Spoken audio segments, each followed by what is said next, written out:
I'm Caitlin from Hornet Media, and I'm talking to Alex Kauffman from Veneta High School. When and why did you start wrestling? I started wrestling in 7th grade. The reason why is Coach Madison, my wrestling coach, talked me into it, and my dad also wrestled in high school and college, so he was a big part of my influence. Would you say wrestling is more of a natural talent, or do you put in a lot of work all the time? It's a mixture of both. Talent and hard work put together can create, something very special, and I'd say that's my case. How many state titles do you have? I have 2, one at 170 my junior year and one at 182, which was my senior year this year. What's it feel like to be a state champion? The first time I was very elated. It was a great feeling, and it's something I wish to feel again someday. I had gotten second the year before, and I was really disappointed. So a lot of that first title, I was motivated from the year before. The second title, I was just really, the most pressure was how I was going to wrestle. I was really worried about, if I would perform well or not. And, I went out there and I performed well. I was on there for minute 15. How has Coach Madison helped you in your career in wrestling? I'd say he's a massive part of my success.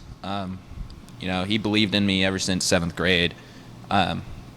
He pushed me. I can't say that he expected all of that, but yes, I would credit a lot of my success to him. As a coach, how did you know that Alex was going to be an asset to your team? Alex is a phenomenal athlete, and I knew that his quickness, his speed was always going to be an asset. But as far as strength and speed and all that, it all has to do with knowledge and technique. And as Alex learned and got better through junior high, I knew that he was going to end up being a special wrestler. How many state champions do you have since your coaching career? It's in the 40s. I'm not sure of the exact number. I think the last time I checked, it was 45 or 46. So we're not up to 50 yet. I think this is my 29th year of wrestling, of coaching.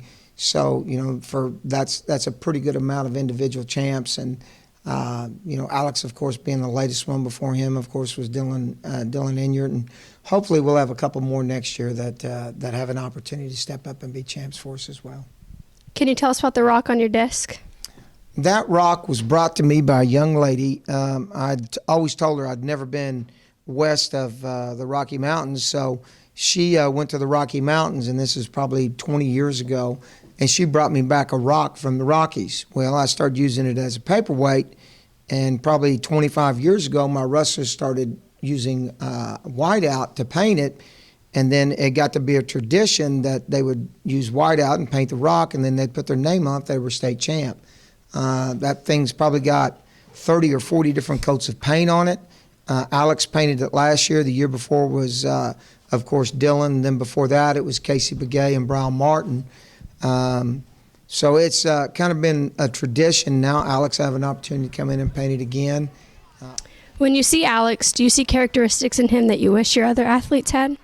Yeah, I wish they were all able to jump out of the gym, be great athletes like him, but they're not. So there are certain attributes that he's got, that cockiness, that desire to win, the belief that you're the best guy in the gym. I wish that more of my kids were that way. I know that sounds bad, but you want your kids to believe in themselves, that they can beat anyone on any given day. Okay, thank you. Thank you. From Hornet Media, this is Caitlin.